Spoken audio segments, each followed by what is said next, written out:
Rebirth of protector of Nagmani episode 6। Shivanya की अचानक हुई जोरदार आवाज से आंखें खुल जाती है को फिर हैरानी से इधर उधर देखने लगती है।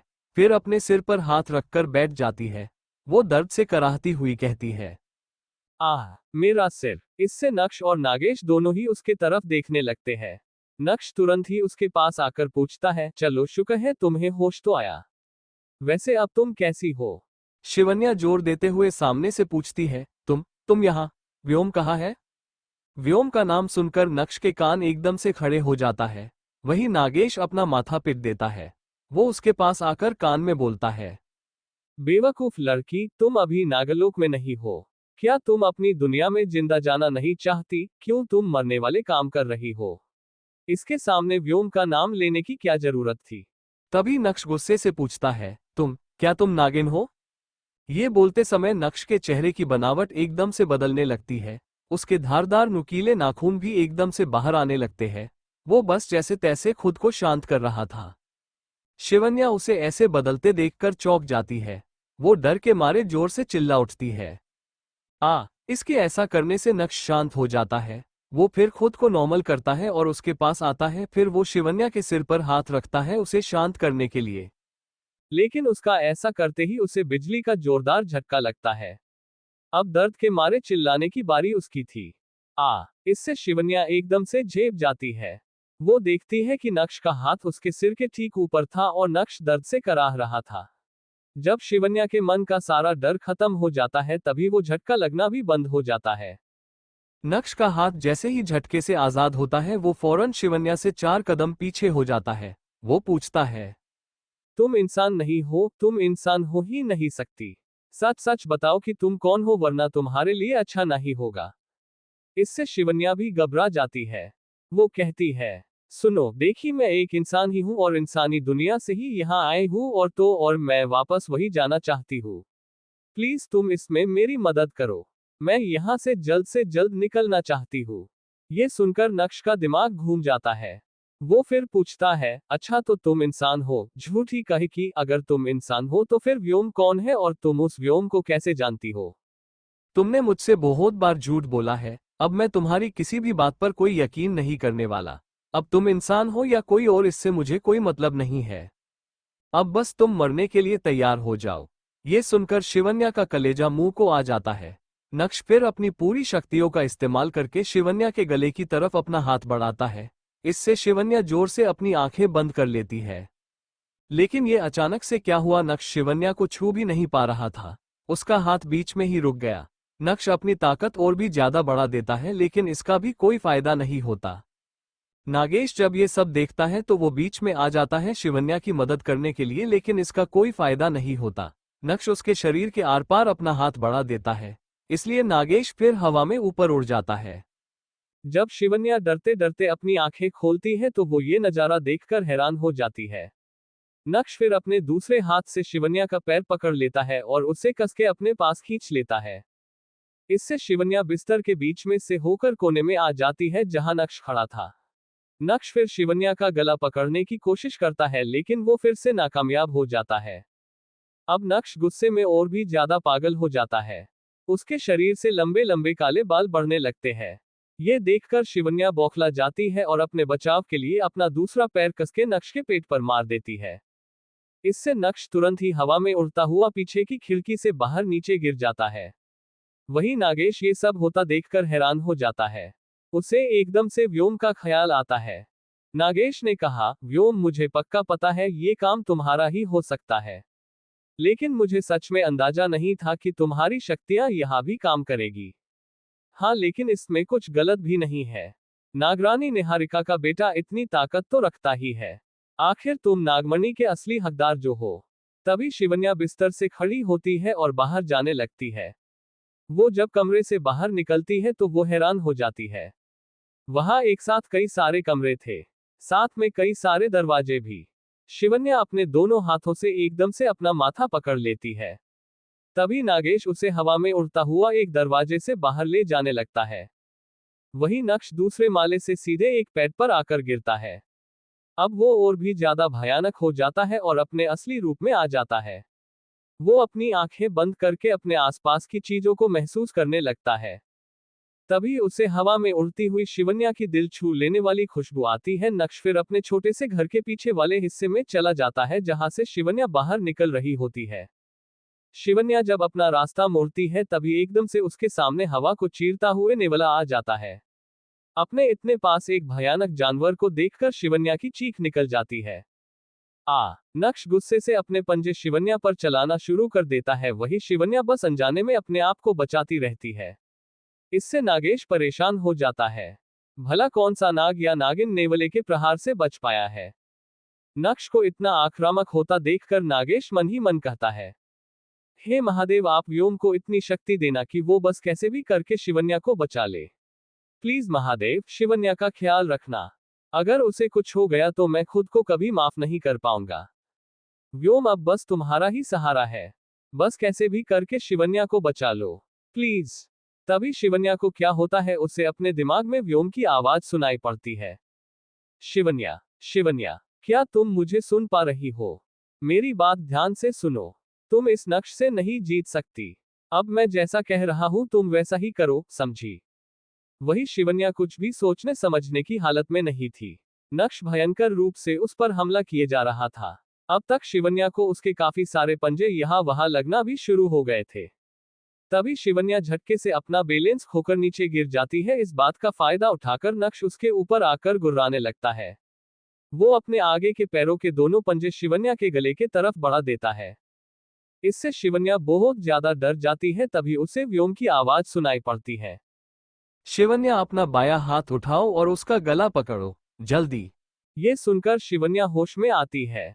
अब ये उसके सर्वाइवल का सवाल था, मरता क्या नहीं करता। वो फिर जैसा व्योम ने कहा वो कसके नक्श का गला पकड़ लेती है।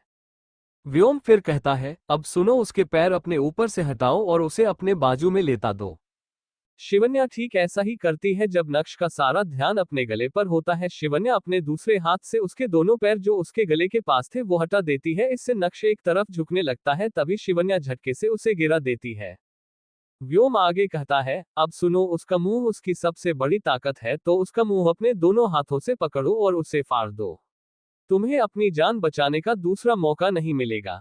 इससे शिवन्या एकदम से चौंक जाती है। उसे किसी की भी जान लेना सही नहीं लगता, तो वो अपने दोनों हाथों को ढीला छोड़ देती है।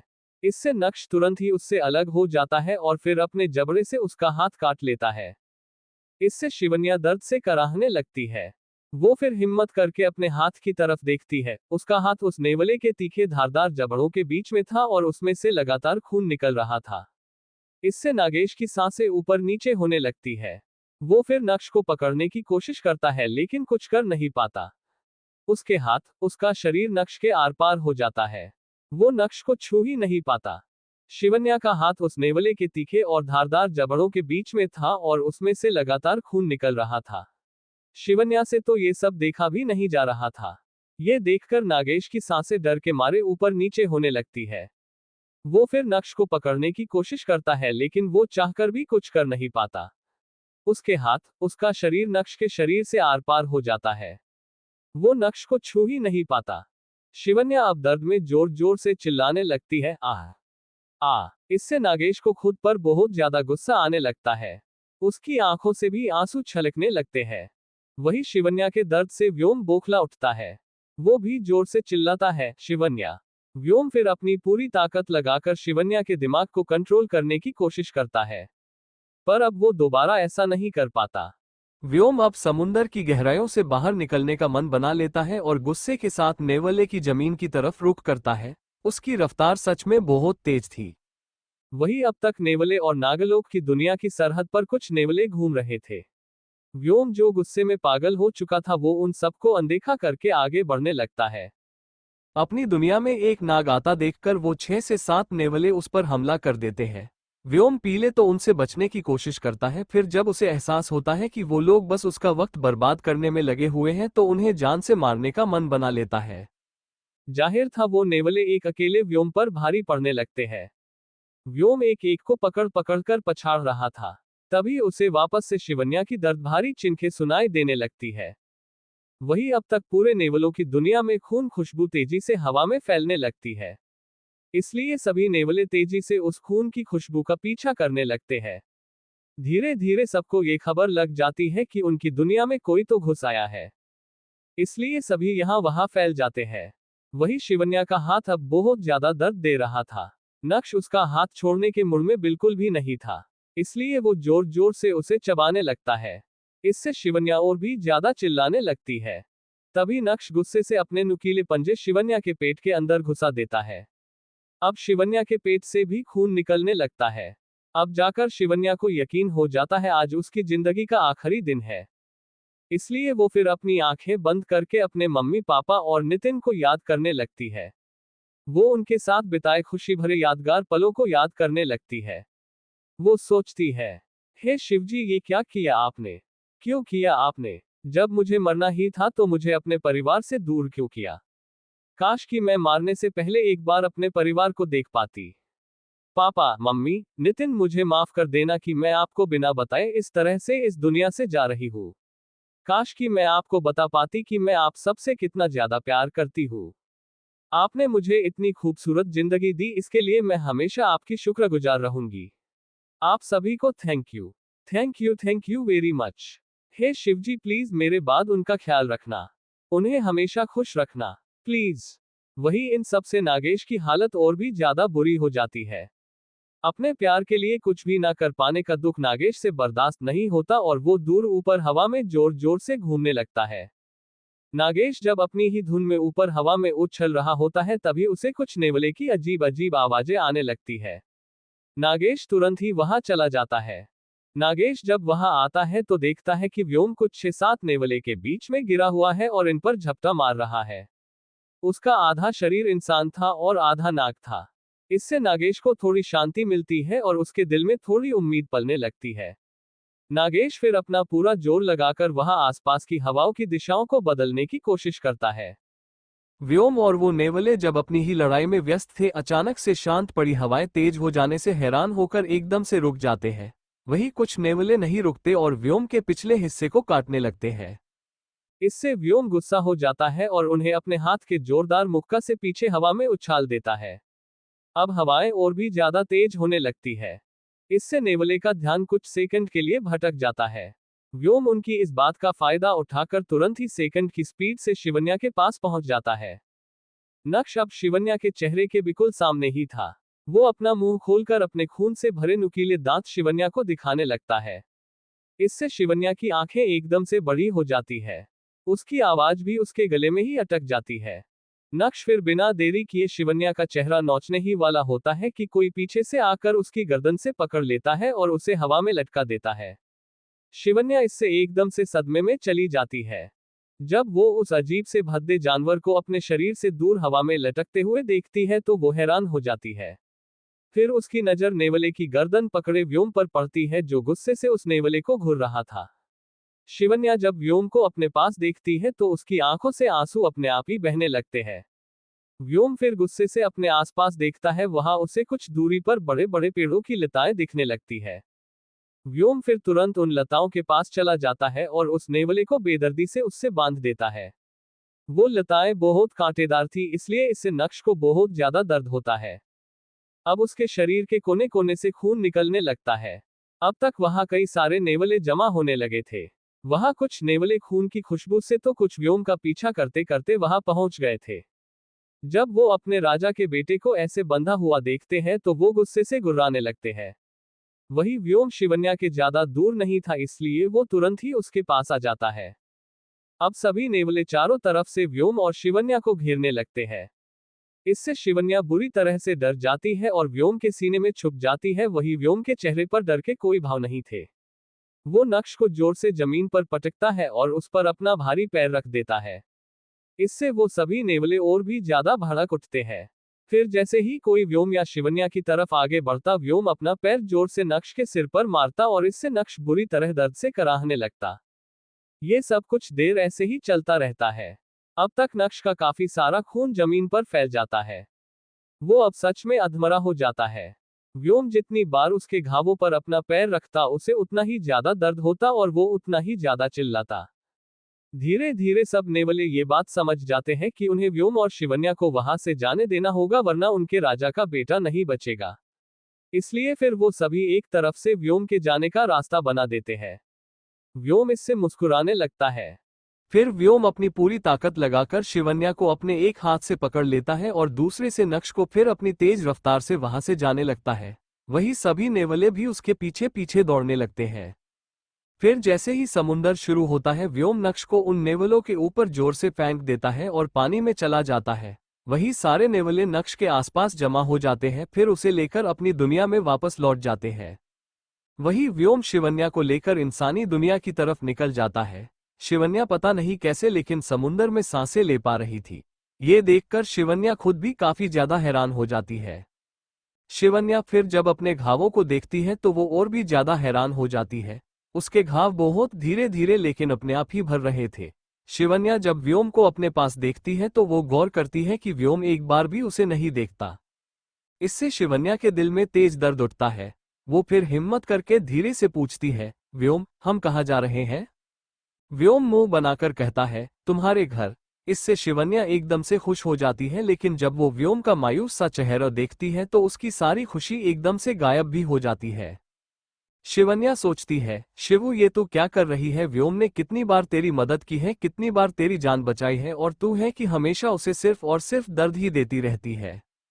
शिवू तू सच में कितनी बुरी है। व्योम तेरी हर बात मानता है, तुझे हमेशा खुश रखता है, यहाँ तक कि तुझे हमेशा मुसीबतों से बचाता है, फिर भी तू बस उसे परेशान कर रही है। क्यों तू उसकी एक छोटी सी बात भी नहीं मान सकती? आखिर व्योम चाहता ही क्या है तुझसे? बस यही ना कि तू उसे प्यार करे, उसे प्यार दे। क्या तुझसे इतना भी नहीं होता? व्योम ने तुझे उसके मम्मी पापा से मिलवाया, अपनी दुनिया दिखाई, यहाँ तक कि शादी करने की बात भी रखी। क्या नहीं किया व्योम ने तेरे लिए? और तू क्या कर रही है उसके साथ? तुझे ऐसा नहीं करना चाहिए। ये व्योम के साथ सही नहीं हो रहा है। अगर व्योम कुछ कहता नहीं है इसका मतलब ये नहीं है कि तू उसका ऐसे फायदा उठाए, ये तो गलत बात है। शिवू तुझे नागलोक जाना चाहिए, व्योम के साथ रहना चाहिए, व्योम के प्यार के बदले प्यार देना चाहिए। अरे नहीं शिवू, तेरे लिए तेरे मम्मी नितिन से ज्यादा जरूरी कुछ भी नहीं है। आखिर तू शुरुआत से यही तो चाहती थी, फिर जब तू हकीकत में जा रही है तो तू अपना फैसला बदल मत। तुझे घर जाना ही चाहिए। तुम्हारे घर। व्योम के मुंह से शब्द सुनते ही शिवन्या एकदम से खुश हो जाती है, लेकिन जब वो खुशी से व्योम का मायूस सा चेहरा देखती है तो उसकी सारी खुशी एकदम से गायब भी हो जाती है।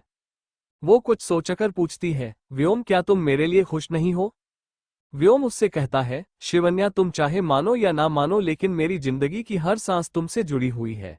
अगर तुम खुश हो तो मैं खुश हूं, और अगर तुम खुश नहीं हो तो मैं भी खुश नहीं हूं। व्योम के मुंह से ये सब सुनकर शिवन्या का दिल अब हल्का हो जाता है। वो फिर अपने आसपास देखने लगती है। वो अभी तेज रफ्तार से पानी में ऊपर की तरफ बढ़ते जा रहे थे। वहां आसपास कई तरह की बड़ी विशालकाय मछलियां तैर रही थी। इसके साथ साथ बड़ी बड़ी हड्डियों के ढांचे थे जो पानी की हलचल के साथ बहे जा रहे थे। वहां कुछ मछलियों में से रोशनी निकल रही थी तो कुछ मछलियां बिजली के झटके छोड़े जा रही थी। कुछ बहुत बहुत बड़ी थी जिसे शिवन्या नाप तक नहीं पा रही थी, तो कुछ बहुत ज्यादा छोटी थी जिसे हम मुट्ठी में पकड़ सकते हैं। व्योम जिस भी रास्ते जा रहा था सारी मछलियां मानो उसे रास्ता दे रही थी। कोई भी जीव व्योम के रास्ते में नहीं आ रहा था। शिवन्या ने महसूस किया कि उसकी बॉडी अब जैसे फूल रही है। उसकी बॉडी पर बहुत ज्यादा प्रेशर बन रहा है। इससे शिवन्या बहुत ज्यादा डर जाती है और व्योम का साथ और भी ज्यादा कसके पकड़ लेती है। अब जैसे जैसे वो आगे बढ़ते जाते हैं शिवन्या का सिर और भी ज्यादा भारी होता जाता है। शिवन्या एक हाथ से अपना सिर पकड़ लेती है। उसकी आंखों में फिर अंधेरा छाने लगता है। अब उसकी पकड़ भी व्योम के हाथ से ढीली पड़ जाती है। एक समय के बाद शिवन्या का दिमाग मानो काम करना ही बंद कर देता है। इससे शिवन्या की सारी इंद्रियां भी बंद हो जाती है। उसे ना कुछ दिखाई देता है और ना कुछ सुनाई देता है। उसे तो कुछ समझ में भी नहीं आता कि ये सब हो क्या रहा है। व्योम जब पीछे मुड़कर शिवन्या को देखता है तो वो हैरान हो जाता है। व्योम अब तक नागरूप में इसलिए नहीं आया था क्योंकि उसे शिवन्या को वो रास्ता दिखाना था, इसलिए वो धीरे धीरे आगे बढ़ रहा था। वही जब उसने शिवन्या को बेहोश देखा तो वो तुरंत ही बड़ा काला नाग बन जाता है और उससे लिपट जाता है। व्योम फिर अपनी गति बढ़ा देता है। करीब 7 घंटे बाद वो इंसानी दुनिया में आ जाता है। दरअसल नागलोक से इंसानी दुनिया में आने के कई रास्ते हैं। कुछ छोटे हैं तो कुछ बहुत ज्यादा लंबे हैं। कुछ आसान है तो कुछ बहुत खतरनाक। व्योम फिर इंसान बन जाता है। अब तक इंसानी दुनिया में शाम होने चली थी। सूर्य धीरे धीरे पश्चिम की तरफ आगे बढ़ रहा था। व्योम शिवन्या को गोद में लेकर फिर एक गांव में चला जाता है। वो एक मछुआरे का छोटा सा कबीला होता है। वो एक झोपड़े के आगे रुककर उस आदमी से कहता है, सुनिए, क्या आप हमें कुछ देर के लिए घर के अंदर आने देंगे? दरअसल मेरी पत्नी समुंदर में गिर गई थी, इसलिए वो डर के मारे बेहोश हो गई है। इसे बस कुछ ही देर में होश आ जाएगा। हम आपको ज्यादा तकलीफ नहीं देंगे, प्लीज हमारी मदद करें। वो आदमी चिढ़ते हुए कहता है, हम तुम शहरी लोगों को क्या लगता है हम यहाँ मौज मना रहे हैं? यहाँ सोने का खजाना पड़ा हुआ है। हमारे पास आपको देने के लिए कुछ नहीं है, जाओ यहाँ से। व्योम फिर दूसरे के पास जाता है और उससे भी यही बातें दोहराता है। वो दूसरा आदमी बोला, ऐ छोरे, तेरे पास पैसे हैं? अगर तू इसके लिए मुझे 5 रुपए देगा तो मैं तुझे अंदर आने दूंगा। व्योम ने कहा, देखिए फिलहाल मेरे पास कोई पैसे नहीं है। फिर वो आदमी बोला, फिर तो बेटे मेरे पास भी कोई घर नहीं है, चलता बन यहाँ से। फिर कोई तीसरा बोला, अरे सुन, कुछ नहीं तो 100 रुपए ही दे दे, मैं तुझे अंदर आने दूंगा। क्योंकि व्योम के पास कोई पैसे नहीं थे, कोई भी उसकी मदद के लिए आगे नहीं आया। कुछ बेशर्मी से इसके कपड़े मांगते तो कुछ जूते, तो कोई कोई तो व्योम के आते ही दरवाजा बंद कर देते, कोई कोई तो उसे मुंह पर ना बोल देते। फिर व्योम पूरी बस्ती के सबसे आखिरी घर में गया। वो मछुआरों का कबीला बहुत ज्यादा ही छोटा था, इसलिए देखते ही देखते सारे घर खत्म हो गए। व्योम फिर वो आखिरी घर के बाहर रुककर वहां के आदमी से विनती करने लगा और उसे भी वही सारी बातें दोहराई जो उसने बाकी सबसे कही थी। वो जो आदमी झोपड़े में रहता है वो बहुत ज्यादा बूढ़ा है, जो बस किसी भी समय अपना शरीर छोड़कर स्वर्ग सिधार सकता है। उसकी बीवी है जो बहुत ज्यादा बीमार है। उसका एक बेटा है जो मछलियां पकड़ने गया हुआ है, और उसकी बीवी यानी उस आदमी की बहू पेट से है। वो बूढ़ा आदमी बोला, हाँ हाँ ठीक है। फिर वो बूढ़ा आदमी झोपड़े के अंदर जाकर कमजोर आवाज में कहता है, अरे सुनो सब। तभी झोपड़े से उसकी बीमार पत्नी खांसते हुए छाती पकड़कर बाहर आती है। उसके साथ उसकी बहू जो गर्भ की पीड़ा झेल रही थी वो भी बाहर आती है। पत्नी दर्द से बोली, अजी बोलिए क्या हुआ? वो आदमी बोला, शांता, इन्हें थोड़ी मदद की जरूरत है। इनकी बीवी बेहोश हो गई है तो इन्हें कुछ देर के लिए यहाँ रुकना है। उस आदमी की बात सुनकर वो दोनों औरतें व्योम और शिवन्या को देखने लगते हैं। वो दोनों पानी से पूरे भीगे हुए थे और वो काफी कमजोर भी लग रहे थे। इसका मतलब कि उन्हें कुछ देर रहने के लिए छत के साथ कुछ खाना और कपड़े की भी जरूरत है। वो बूढ़ी पत्नी बोली, अजी यहाँ तो हमारे खुद के खाने के लाले पड़े हैं, ऐसे में हम इनकी क्या ही मदद कर पाएंगे। फिर बहू बोली, जी ससुर जी, हम अगर घर में मेहमान को लाते हैं तो उसे भूखे पेट नहीं रखते और ना ही उन्हें कोई तकलीफ देते हैं। और हमारे घर में तो हम चारों के लिए भी खाना कम होता है, ऐसे में हम इन्हें क्या देंगे? वो बूढ़ा आदमी कमजोर आवाज में बोला, हाँ ये बात तो सही है, लेकिन आज नहीं तो कल हम भूख से मर ही जाएंगे। तो फिर क्यों ना हम मारने से पहले कोई अच्छा काम कर ले, मरते मरते थोड़ा पुण्य प्राप्त कर लेते हैं। हम आज रात का खाना रहने देते हैं, क्या कहती हो? फिर वो बूढ़ी पत्नी बोली, ये भी सही है, अब जीने को रखा ही क्या है, ये बीमारी तो मेरे मरने के बाद ही मेरा पीछा छोड़ेंगी। चलो फिर ऐसा ही करते हैं, क्या कहती हो बहू? ये सब सुनकर बहू की आंखें नम हो जाती है। वो कहती है, माँ जी, बाबूजी, अगर आप लोग खाना नहीं खाएंगे तो हम भला खाना कैसे खा सकते हैं? ठीक है फिर, जैसी भोलेनाथ को मर्जी, फिर मैं हम चारों का खाना इन्हें खिला देती हूँ। फिर वो आदमी बोला, अच्छी बात है। सुनो बेटे, हमारे इस छोटे से झोपड़े में तो बस एक ही कमरा है जिसमें हम चारों रहते हैं। जाओ, वहां अंदर एक बिस्तर है, वहां अपनी औरत को रख दो। व्योम फिर हाँ में सिर हिला देता है और शिवन्या को लेकर अंदर चला जाता है। बहू फिर व्योम से कहती है, सुनिए, ये मेरी एक ड्रेस है, आप कहो तो मैं इन्हें पहना दूं। इनका ज्यादा देर गीले कपड़े में रहना ठीक नहीं है। व्योम कहता है, आपका धन्यवाद, आप रहने दीजिए, मैं ये कर दूंगा। वो बहू कहती है, नहीं जी, हमरे यहाँ मेहमानों से काम नहीं करवाते, इससे पाप लगता है। आप जाए, हम ये काम कर देंगे। व्योम उनसे ज्यादा बहस नहीं करता और हाँ बोलकर वहां से चला जाता है। वही वो बहू अपने बड़े निकले पेट को संभालते हुए शिवन्या के कपड़े उतारती है, फिर उसे साफ सूखे कपड़े से साफ करने लगती है। उसे अब पेट में पहले से भी ज्यादा दर्द होने लगता है। वो बहू सारा दर्द जैसे तैसे सहन करती है और अपना काम जारी रखती है। वो शिवन्या का शरीर बहुत अच्छे से पोंछती है। फिर उसे एक हरे रंग की पुरानी कुर्ती पहना देती है। फिर वो शिवन्या के बाल ठीक करने लगती है। इससे शिवन्या के दिल को बहुत सुकून मिलता है, उसे बहुत अच्छा लगने लगता है। फिर अचानक क्या हुआ, उस बहू के पेट का सारा दर्द धीरे धीरे कम हो जाता है। इससे उसे भी राहत मिलती है। ज्यादा पोषण ना मिलने की वजह से उसे बहुत पहले से कमजोरी महसूस हो रही थी, लेकिन अब ऐसा लग रहा था मानो उसका पेट भरा हुआ है, जबकि उसने तो कुछ खाया ही नहीं। इसे वो भोलेनाथ की दया मानकर भूल जाती है और अपने काम पर लग जाती है। कुछ ही देर में शिवन्या को होश आ जाता है। उसे होश आते ही वो इधर उधर देखने लगती है। तभी वहां व्योम आ जाता है। ये देखकर कि शिवन्या को होश आ गया है, वो बहुत खुश हो जाता है। फिर शिवन्या पूछती है, व्योम हम कहाँ हैं? व्योम खुशी से कहता है, हम इंसानी दुनिया में हैं और फिलहाल एक झोपड़े में है। तुम बेहोश हो गई थी तो मैं तुम्हें यहाँ ले आया। शिवन्या फिर राहत की सांस लेती है। तभी बहू वहां आ जाती है और कहती है, अजी सुनिए, आपको होश आ गया। अब कैसा लग रहा है आपको? शिवन्या ने मुस्कुराते हुए कहा, जी बहुत अच्छा, आपका बहुत बहुत शुक्रिया। वो बहू बोली, जी कोई बात नहीं। शिवन्या ने फिर खुद को देखा तो पाया कि उसके कपड़े बदले हुए हैं। उसने पूछा, अरे मेरे कपड़े किसने बदले? को बहू बोली, जी मैंने। वो आपके कपड़े गीले हो गए थे तो मैंने उन्हें सुखाने को डाल दिए और ये ड्रेस पहना दी।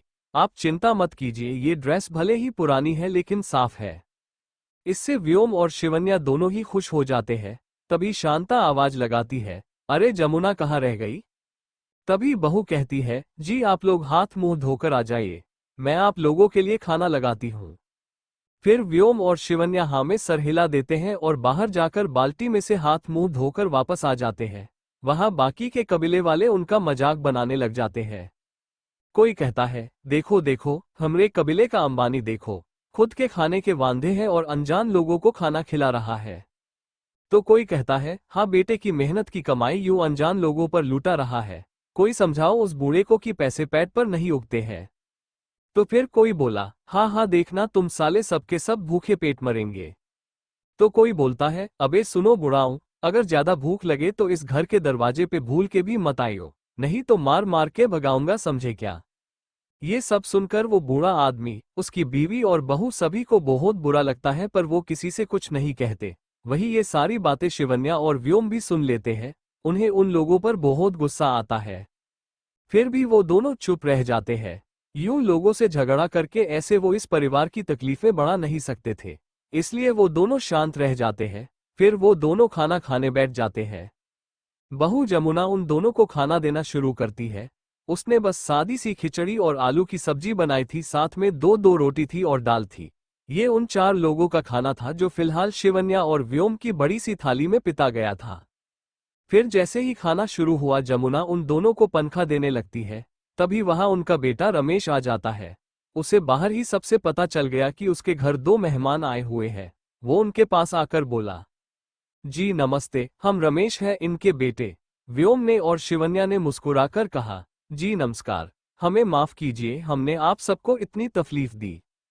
तभी रमेश भी मुस्कुराते हुए बोला, अरे इसमें तकलीफ क्या, ये तो सब भोलेनाथ की मर्जी है, वो ही पालते हैं तो हमें हमारी कोई चिंता नहीं है। वैसे हम हमारी पत्नी के लिए ताज़ा दूध लेकर आए हैं, इसे आप पी लीजिए, हमें अच्छा लगेगा। फिर व्योम और शिवन्या बड़े चाव से खाना खाते हैं और सारा खाना खत्म कर देते हैं। फिर वो पूरा दूध भी पी जाते हैं।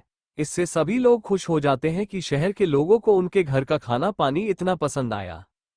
फिर व्योम और शिवन्या वहां से जाने के लिए निकलते हैं और बाहर जाते हुए कहते हैं, आप सभी का शुक्रिया कि आपने हमारा इतना ध्यान रखा और हमारी इतनी मदद की। उन्हें घर के सभी लोग बाहर तक छोड़ने आते हैं और कहते हैं, जी हम भी बहुत खुश हैं कि हम आपके कुछ काम आए। अब हमारा ये तुच्छा सा जीवन सफल हो गया। फिर व्योम और शिवन्या वहां से चले जाते हैं। फिर सभी ताने मारने लगते हैं। कोई बोला, क्यों चाचा, उड़ा दी अपनी सारी दौलत, थोड़ी दौलत हमें भी दे देते। तो कोई बोला, हाँ हाँ बहुत मजा आया होगा, अपना पेट काट कर उनका पेट जो भर दिया। तो कोई बोला, चाचा सुन लो, आधी रात को यहाँ खाना मांगने नहीं आना, तुम्हारे लिए यहाँ फूटी कौड़ी भी नहीं है। ये सब सुनकर सभी उदास हो जाते हैं और अपने झोपड़े में आ जाते हैं। वो अंदर आकर जो देखते हैं उसे देखकर मानो उनके होश ही उड़ जाते हैं। इस थाली में व्योम और शिवन्या ने खाना खाया था, वो थाली पूरी सोने और चांदी के सिक्कों से भरी हुई है और वो 2 ग्लास शुद्ध दूध से भरे हुए हैं। ये देखकर सबकी आंखें पटी की पटी रह जाती है। फिर बहू अपना पेट संभालते हुए अपने कमरे में जाती है तो पाती है कि वो पूरा बिस्तर जहां शिवन्या सोई थी वो पूरा बिस्तर छोटे छोटे कीमती पत्थरों से भरा हुआ है। इससे सभी पहले तो चौंक जाते हैं, किसी को भी कुछ समझ नहीं आता कि ये सब क्या हो गया।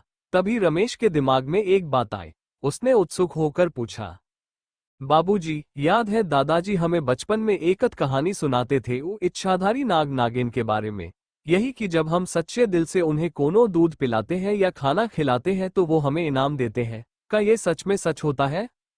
ये सुनकर शांता अपने सिर पर हाथ रखकर बोलती है, हे भोलेनाथ, तो का इसका मतलब वो दोनों इच्छाधारी नाग नागिन थे।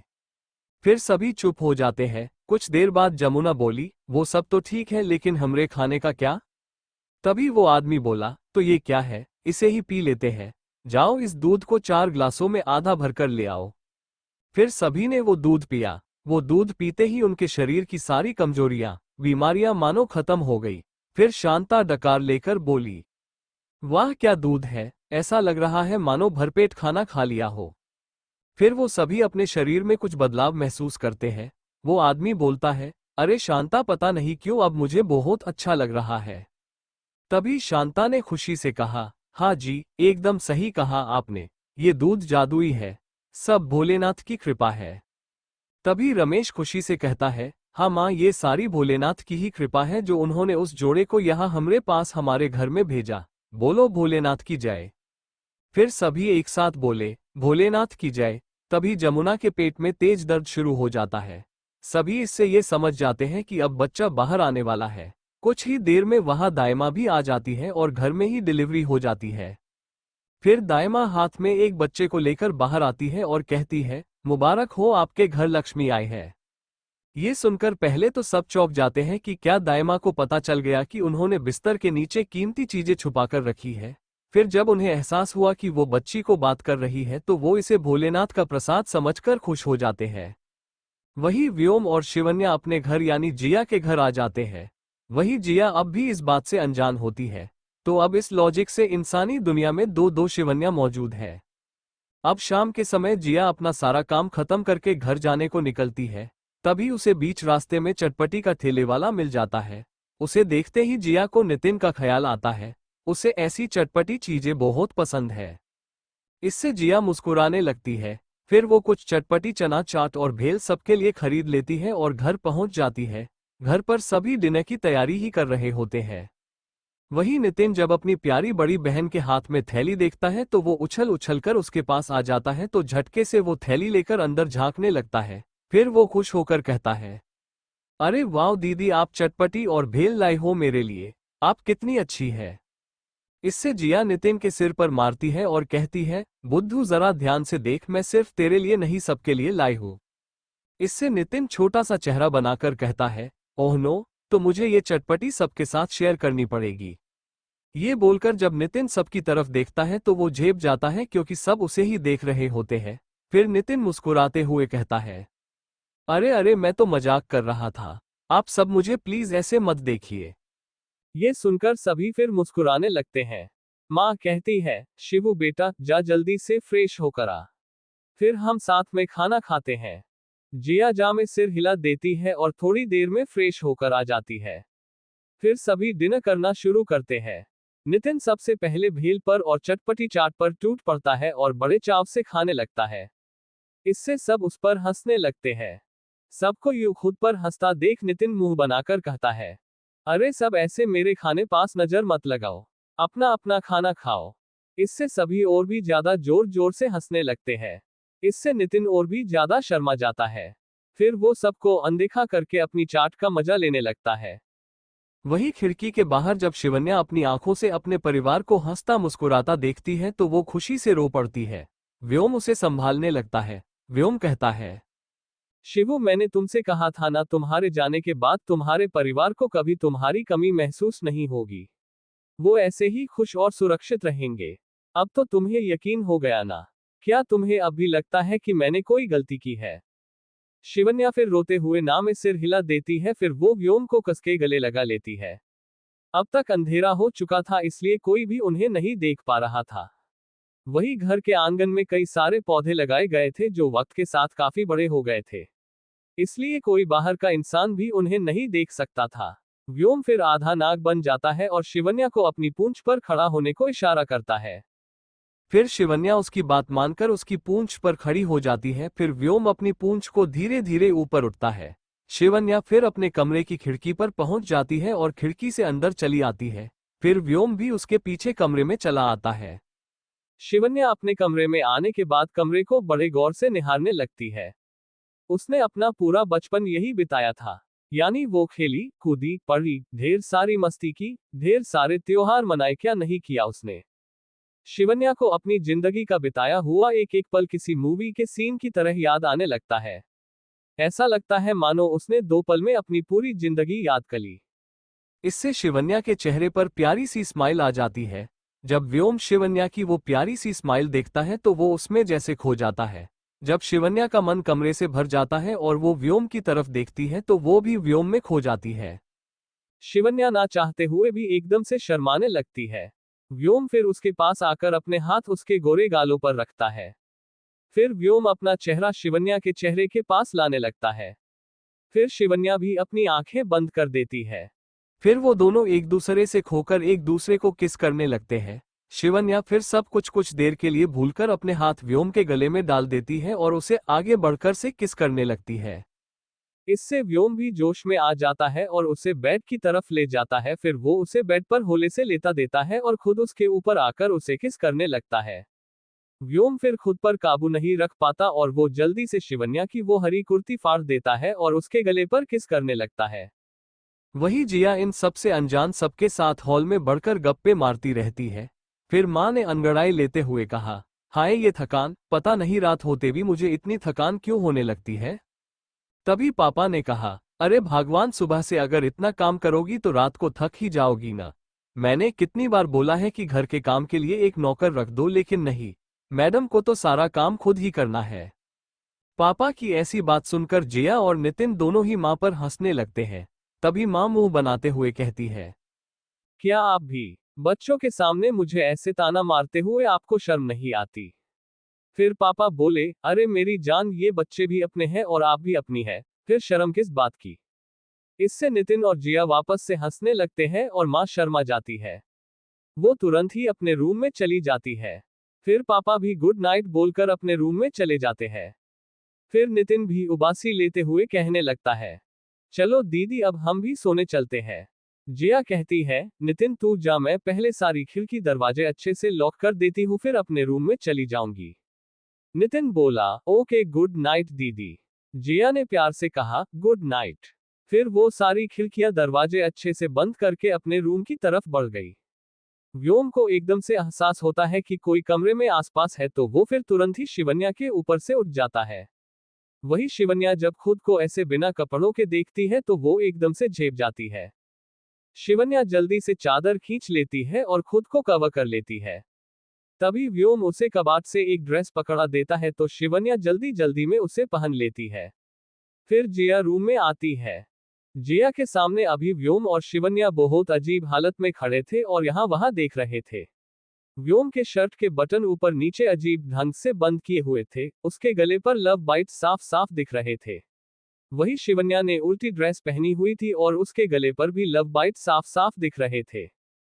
इससे जिया भी बहुत ज्यादा अनकंफर्टेबल हो जाती है। वो भी इधर उधर देखने लगती है। तीनों के बीच कुछ देर तक ऐसे ही सन्नाटा पसरा रहता है। फिर शिवन्या ने सन्नाटा तोड़ते हुए कहा, जिया, क्या हुआ, तुम हमें ऐसे क्यों देख रही हो? क्या तुम हमें यहाँ देखकर खुश नहीं हो? इससे जिया तुरंत ही ना में सिर हिला देती है। वो वापस से शिवन्या की उल्टी ड्रेस देखने लगती है। ना चाहते हुए भी उसे हंसी आ जाती है तो वो अपने मुंह पर हाथ रख देती है। अब इससे व्योम और शिवन्या दोनों को ही बहुत अजीब लगता है तो वो दोनों एक दूसरे को सवालिया नजरों से देखने लगते हैं। तभी व्योम की नजर शिवन्या की उल्टी ड्रेस पर जाती है, वही शिवन्या की नजर व्योम के शर्ट के उल्टे बटन्स पर जाती है। इससे वो दोनों समझ जाते हैं कि जिया ऐसे हंस क्यों रही है। दोनों फिर एक साथ एक दूसरे के कपड़ों की ओर उंगली कर देते हैं, फिर एक साथ अपने अपने कपड़ों को देखने लगते हैं।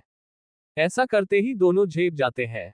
व्योम वही खड़ा होकर अपने शर्ट के बटन्स ठीक करने लगता है। वही शिवन्या इतनी ज्यादा शर्मा जाती है कि वो फौरन बाथरूम में भाग जाती है और अपनी ड्रेस सही से करने लगती है। कुछ ही देर में कमरे का माहौल सही बन जाता है।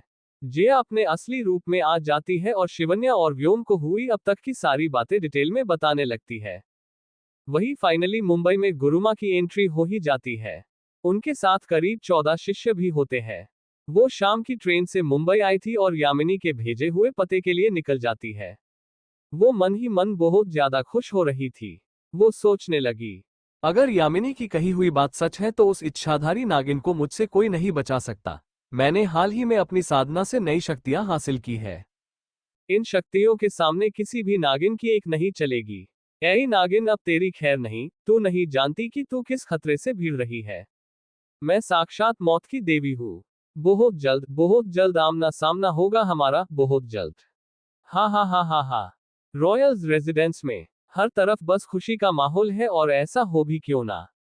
आज उनके घर की होने वाली सबसे बड़ी बहू जो आई हुई है, द मिशा दीवान, रणधीर एंड शालिनी दीवान की इकलौती बेटी। रणधीर का रियल एस्टेट सेक्टर में बहुत बड़ा नाम है, वही शालिनी का फैशन डिजाइन इंडस्ट्री में बहुत बड़ा नाम है। वही ऋत्विक अपनी ही धुन में खुश होता हुआ घर के अंदर आया।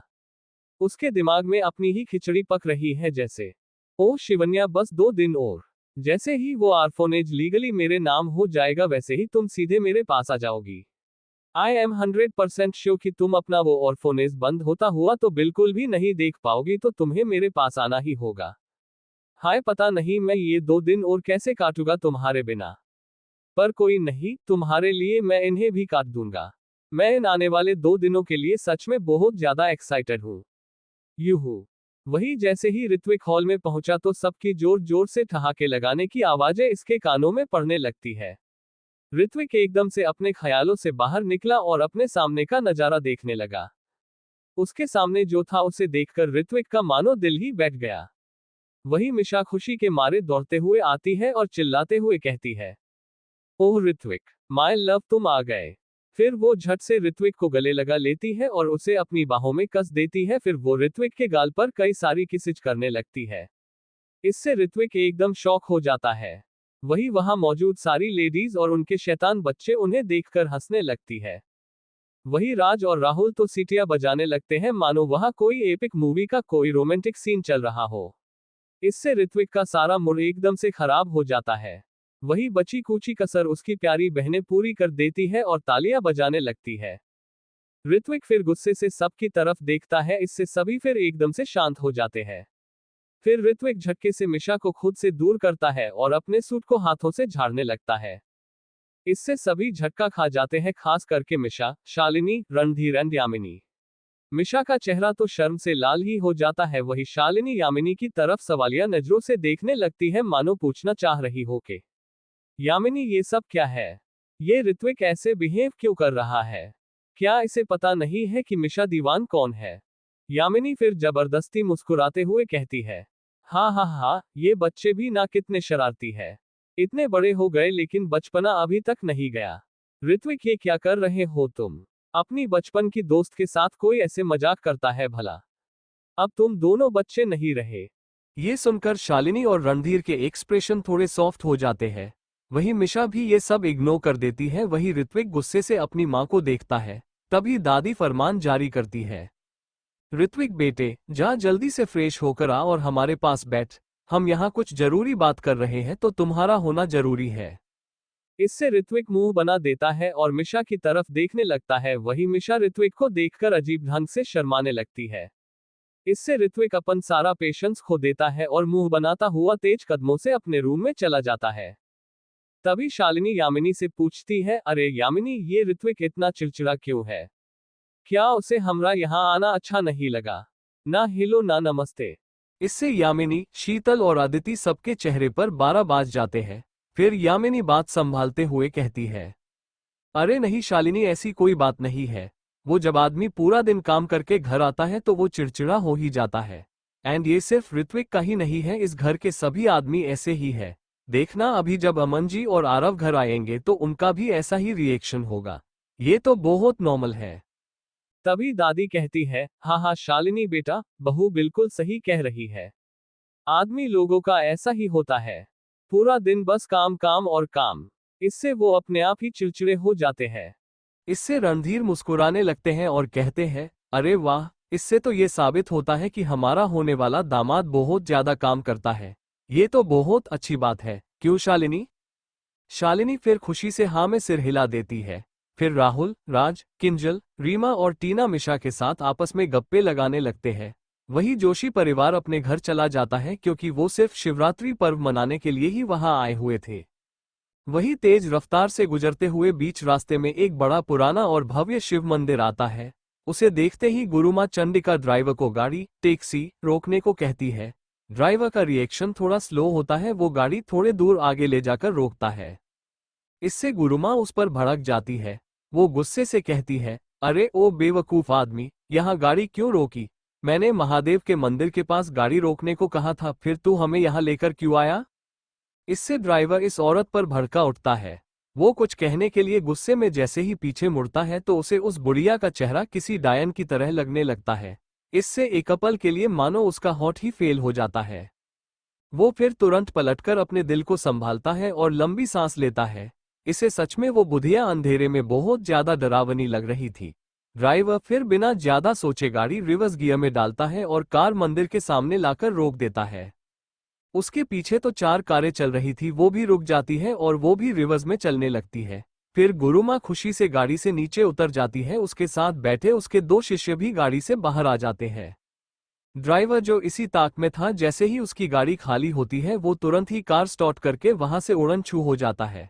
वो ये तक भूल जाता है कि उस बुढ़िया का सारा सामान उसकी कार में पड़ा है। वही सब जब गाड़ी को आगे जाता हुआ देखते हैं तो गुरुमाँ उस पर भड़कने लगती है। अरे अरे कमीने, मेरा सामान लेकर कहाँ भाग रहा है? चोर चोर साला, तुझे लूटने के लिए मैं ही मिली थी। मेरी हाय लगे तुझे। तूने ये ठीक नहीं किया, तू मरेगा साले। वही को 2 शिष्य जो गाड़ी के पीछे भाग रहे थे वो फिर हाफते हाफते वापस लौट आते हैं। उसके पीछे की गाड़ी से बाकी के 12 शिष्य भी बाहर आ जाते हैं। वही गुरुमाँ कुछ मंत्र फूंकती है और कुछ राख हवा में उछाल देती है। फिर वो अपने चप्पल उतारकर पास के नल से अपने पैर और हाथ मुंह धोती है। फिर सीढ़ियों पर सिर झुकाकर मंदिर के प्रांगण में प्रवेश करने लगती है। उसके पीछे पीछे उसके शिष्य भी मंदिर में दाखिल होते हैं और घंटियां बजने लगते हैं। कुछ ही देर में वहां वो बूढ़ा आदमी श्याम और उसकी पत्नी शांता, उसका बेटा रमेश और उसकी पत्नी जमुना अपने हाथों में अपनी नवजात बच्ची को लेकर दर्शन करने आते हैं। गुरुमाँ वहां बैठकर शिवजी की उपासना करने लगती है। वही बाकी के शिष्य घंट बजाते हैं, नगाड़े बजाते हैं, फूल, दूध और कुछ फल अर्पित करते हैं। वही वो मछुआरे का परिवार भी उस पूजा में शामिल हो जाता है। कुछ देर बाद जब गुरुमाँ की सारी पूजा खत्म होती है तो वो एक शिष्य को एक प्रसाद की थाली पकड़ा देती है और वो शिष्य सभी को प्रसाद बांटने लगता है। वही गुरुमाँ जब दर्शन करके जा ही रही होती है तब श्याम उन्हें रोक देता है और कहता है, सुनिए देवी जी, मुझे आपसे कुछ बात करनी है। इससे गुरुमाँ चंडिका रुक जाती है और पीछे मुड़कर उन्हें देखने लगती है। अब गुरुमाँ की बात की जाए तो वो 100 साल से भी ज्यादा उम्र की एक बुजुर्ग औरत है। उसके सफेद बाल हवा में यहाँ वहाँ झूल रहे थे जिसे उसने मुश्किल से बांध रखा था। उसकी पूंछ बहुत ज्यादा झुकी हुई थी। वो एक मोटी लड़के की डंडी के सहारे ही थोड़ा बहुत चल पाती थी। उसकी पीठ पर बहुत बड़ा कुमड़ा हो रखा था जो दिखने में बहुत बुरा लग रहा था। उसके चेहरे पर ढेर सारी झुर्रियां आ गई थी जो उसकी लंबी उम्र दर्शा रही थी। फिर श्याम आगे बोलता है, देवी जी, आप शिवजी की बहुत बड़ी भक्त लगती है। अगर आप हमारी इस पोती को अपने आशीर्वाद देगी तो हाँ पर आपकी बहुत कृपा होगी। ये आज ही जन्मी है।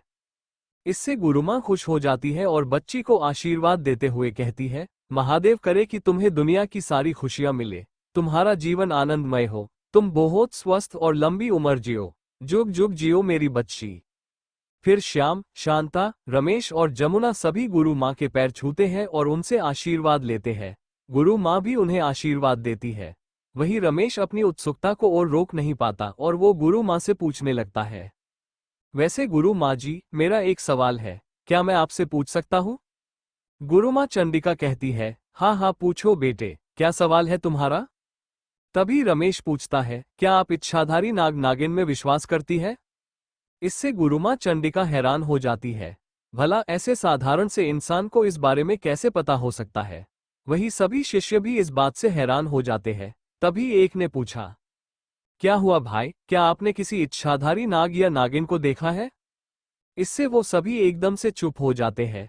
वो सब हिचकिचाने लगते हैं और एक दूसरे को सवालिया नजरों से देखने लगते हैं। तभी गुरुमाँ चंडिका मुस्कुराकर शांता के सिर पर हाथ रख देती है और अपनी आंखें बंद करके कुछ मंत्र जपने लगती है। कुछ देर बाद उसकी आंखें एकदम से खुलकर बड़ी हो जाती है। वो हैरान होकर उन सबको देखने लगती है। इससे वो सभी घबरा जाते हैं। जब गुरुमाँ को एहसास होता है कि वो सब उससे डर रहे हैं तो वो फिर नॉर्मल हो जाती है और मुस्कुराने लगती है। गुरु माँ कहती है, बच्चे, ये दुनिया बहुत बड़ी है, हमारी सोच और हमारी कल्पना से भी बड़ी। और इस बड़ी दुनिया में बहुत बड़े और गहरे रहस्य मौजूद हैं जो हमारी सोच से परे है। वैसे तुम्हारे सवाल का सही जवाब है हाँ, इच्छाधारी नाग नागिन होते हैं। इससे सभी फिर मुस्कुराने लगते हैं। अब श्याम का परिवार वहां और रुकना नहीं चाहता था तो वो हाथ जोड़ते कहता है, अच्छा, आपका बहुत बहुत धन्यवाद। अब हमें इजाजत दीजिए, हम चलते हैं। वही गुरु माँ भी हाथ ऊपर करके उन्हें जाने का इशारा कर देती है। फिर जैसे ही सब जाते हैं गुरु माँ चंडिका खुशी से झूम उठती है। फिर वो पगली की तरह हंसने लगती है। हा हा हा हा हा हा हा। फिर वो आगे कहती है, तुम नाग नागिन अब नहीं बचोगे। हा हा हा हा, मैंने तुम दोनों को देख लिया है। अब तुम दोनों को मुझसे कोई नहीं बचा सकता, कोई नहीं। हा हा हा हा हा। फिर जब श्याम का परिवार पैदल अपने घर की तरफ जाता है तो उन्हें बीच रास्ते में कई सारे लोग जमा हुए दिखते हैं। जब रमेश एक आदमी से पूछता है कि वहां क्या हुआ तब वो आदमी कहता है, अरे भाई, एक ससुरा तेज स्पीड में कार टैक्सी चला रहा था तो उसका एक्सीडेंट हो गया और मर गया। थोड़ी देर में यहाँ पुलिस आएगी और छानबीन करेगी। ये सुनकर शांता बोलती है, हे भोलेनाथ, उसकी आत्मा को शांति देना। फिर सभी अपने घर को निकल जाते हैं। Thank you for listening. मुझे उम्मीद है आपको ये स्टोरी पसंद आई होगी। अगर आपको पसंद आए है तो प्लीज लाइक और कमेंट करना ना भूलें और मोर स्टोरीज के लिए सब्सक्राइब करें। मिलते हैं नेक्स्ट वीडियो में।